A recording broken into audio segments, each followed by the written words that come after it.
Ce jeune homme paralysé a retrouvé la mobilité du haut de son corps grâce au traitement avec des cellules souches. Qu'est-ce que la paralysie? La paralysie est également connue sous le nom d'hémiplégie, paralysie, paraplégie ou quadriplégie, se réfère à une condition médicale dans laquelle une personne perd la fonction musculaire dans une partie de son corps. La fonction musculaire est perdue en raison de dommages ou de maladies touchant les cellules nerveuses qui effectuent le processus d'envoi de messages au tissu musculaire. Comment un accident cause-t-il la paralysie? Les accidents de voiture peuvent causer des lésions cérébrales traumatiques, et LCT, car ils peuvent impliquer suffisamment de force pour fracturer ou percer le crâne, ou pousser le cerveau à entrer en collision avec l'os du crâne. Le coup violent à la tête empêche alors le cerveau de communiquer avec les muscles supérieurs et crée une paralysie dans ces muscles. Un accident grave peut entraîner également une blessure de la moelle épinière. Ce type de blessure se produit lorsqu'il y a des dommages aux vertèbres, ligaments ou disques dans la colonne vertébrale ou la moelle épinière. La pression ou la force de perforation lors d'une collision peut provoquer un choc traumatique qui fracture, disloque, écrase ou comprime la moelle épinière, qui à son tour empêche le contrôle musculaire et entraîne une paralysie. C'est le cas de ce jeune homme qui a perdu le contrôle de sa voiture et qui s'est réveillé à l'hôpital avec le corps totalement paralysé. Un jeune homme paralysé, c'est l'histoire de Christophe Beezen. Il a vécu un événement qui a bouleversé sa vie, quand sa voiture a dérapé sur une route glissante, percutant ainsi un arbre et un lampadaire. Les médecins ont averti les parents de Christophe qu'il ne pourra plus jamais faire bouger son corps depuis sa tête jusqu'à ses pieds.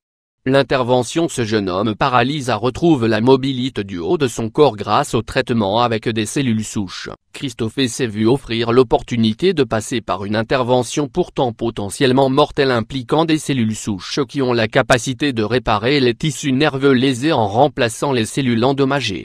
Cette opération expérimentale ne garantissait aucune réparation à la paralysie de Cri, mais pour lui, le risque valait la peine d'être pris.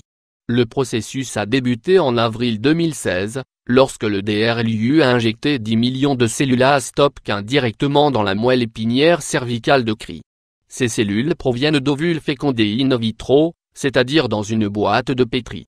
Selon le DRLU, en règle générale, les patients atteints de lésions de la moelle épinière subissent une opération chirurgicale qui stabilise la colonne vertébrale, mais qui n'est pas efficace pour réparer la fonction motrice ou sensorielle. Mais l'étude menée par le DRLU permet de tester une procédure qui peut améliorer la fonction neurologique, ce qui pourrait faire la différence entre être paralysé en permanence et être capable d'utiliser ses bras et ses mains. Restaurer ce niveau de fonction pourrait améliorer de manière significative la vie quotidienne des patients atteints de graves lésions de la colonne vertébrale.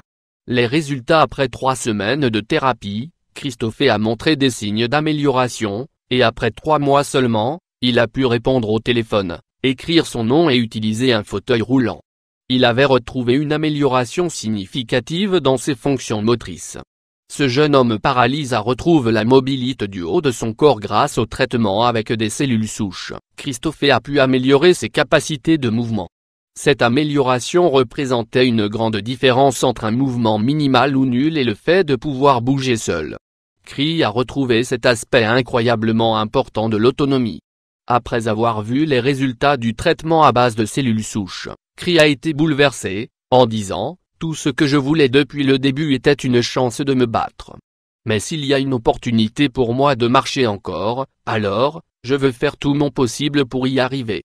L'avenir, bien que le DRLU et son équipe de l'Université de Californie du Sud ne peuvent garantir que l'état de Christophe s'améliorera davantage, ils sont déterminés à continuer à faire des recherches sur les cellules souches, et jusqu'à maintenant, ils ont fait d'énormes progrès.